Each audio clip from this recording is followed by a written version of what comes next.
Vietnam, Charles Manson, Captain D's, Fluorescent Fossil, Hurricane Camille, Richard Nixon, Mariner 7, Zodiac Killer, Apollo 11, Woodstock.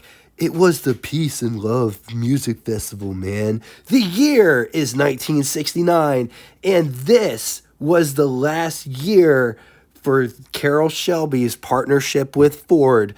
But before getting into all of it, I'm Jay. Welcome to What It's Like, the automotive channel that shows these cars like you've never seen them before. History, specs, design.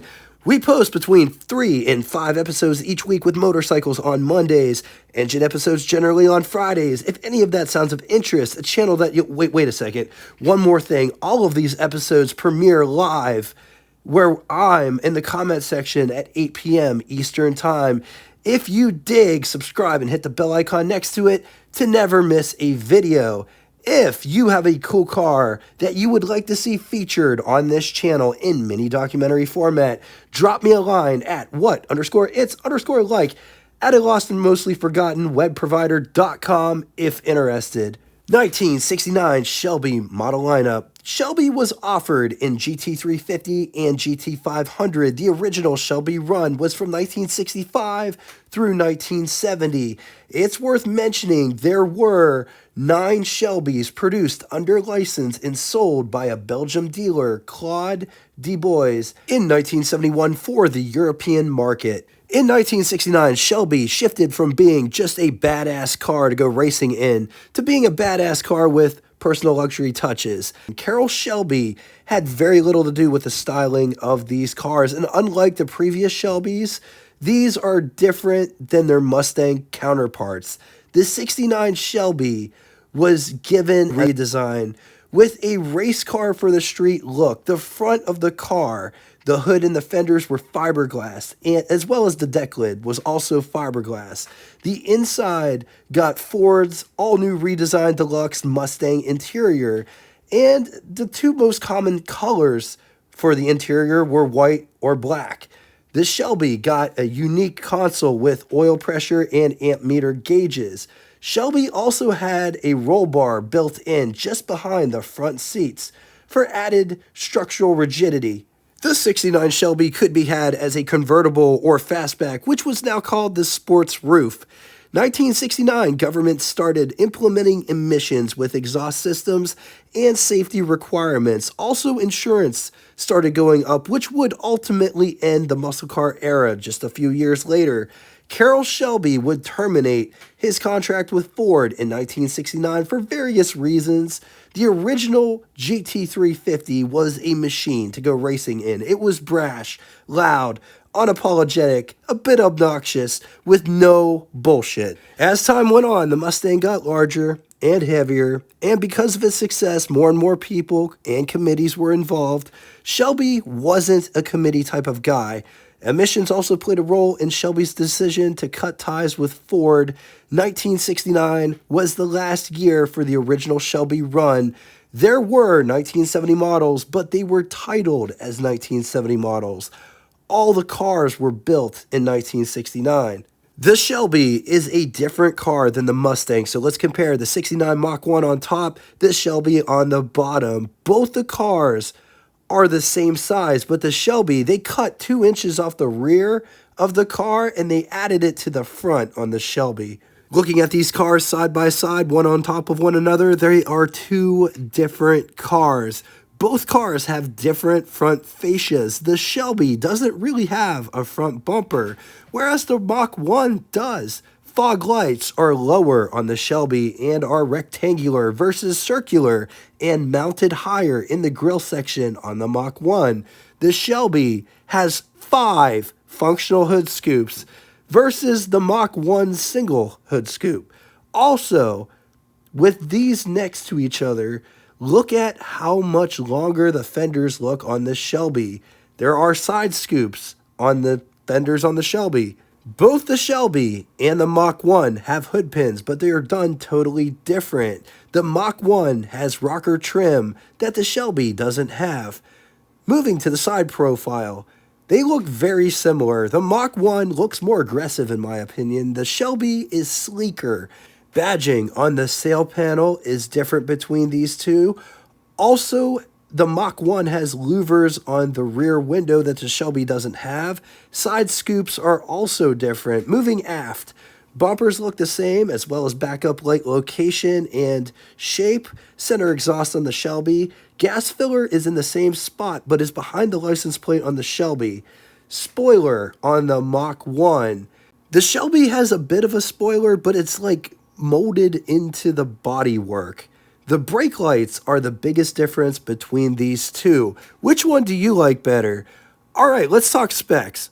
186 inches long, 71.3 inches wide, 51.3 inches tall. It rides a wheelbase of 108 inches. It weighs 3,600 pounds. Price $4,434, which is equivalent to you spending $37,945.01 in the year 2024. Total 1969 Shelby was 3,153 units, of which GT350 was 1,281, and that breaks down into 935 fastbacks, 152 of which were for Hertz, 194 convertibles, and the rest are GT500s, except for 3, which were prototypes. Also have to take into account that that number also was for the 1970 models. Moving on to engine. Only one engine on offer for the GT350, which was the 351 cubic inch displacement Windsor V8 5.8 liters. It's good for 290 horsepower at 4,800 RPM, 385 pound-feet or 522 newton meters at 3,200 RPM with a bore of 4 inches and a stroke of 3.5 inches. Compression is 10.7 to 1. 5 main bearings, when-backed, with a 4-speed manual transmission. 0 to 60 could be had in an impressive 6.5 seconds with a theoretical top speed of 125 miles per hour while achieving an average of 11.9 to 15 miles to the gallon. It will do the quarter mile in 15.1 seconds. Let's talk styling. Starting down here, look at this GT350 painted nice and proud on the side there. Also notice these side scoops are not functional. This one has turn signal indicators as well as fog lights down here by the chin guard. Also notice how far these headlights sit inside the grille. And this front end looks very Javelin-esque to me. What do you guys think? I didn't realize that. This one has the hood pins. Also notice all of the different hood scoops. It was just sliding back and forth. I know. But that rear, That's a big difference. that rear gear works good in it though. So what size is it? 250. I mean, when you take off, it did feel like The chin guard was added. That's the only difference between the 69 and the 70. The 70 has that chin guard. The owner liked the look, so he added it.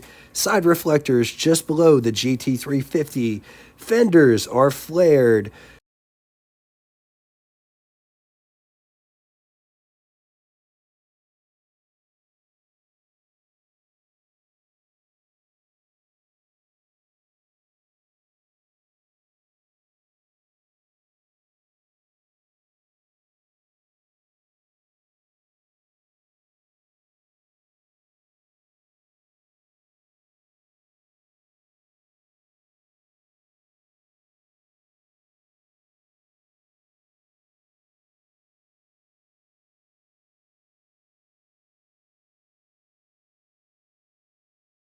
Shelby is spelled out on the rear. Also notice the texturized effect going on in the panel that Shelby is spelled out. Large rear horizontal taillights, bumpers, exhaust in the center with backup lights flanking.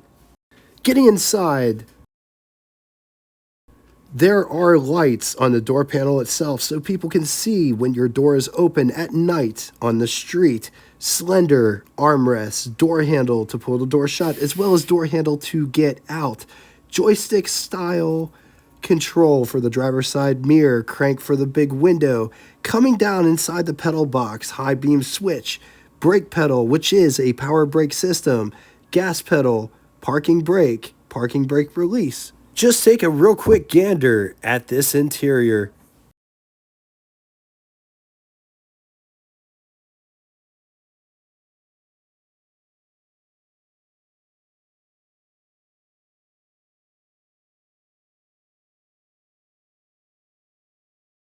This is what over the hood looks like. This is what first person over the hood would look like.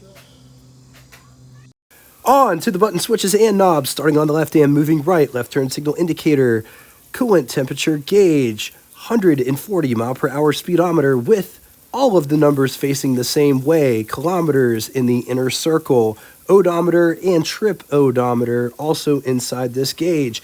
8,000 RPM tach, gasoline gauge with right turn signal indicator, key and ignition, seatbelt warning light, windshield wipers as well as windshield washer feature, parking brake light, headlights, Philco radio, fan blower speed as well as climate controls, oil pressure, amp meter, drive modes read, park, reverse, neutral, drive, second, first, clock.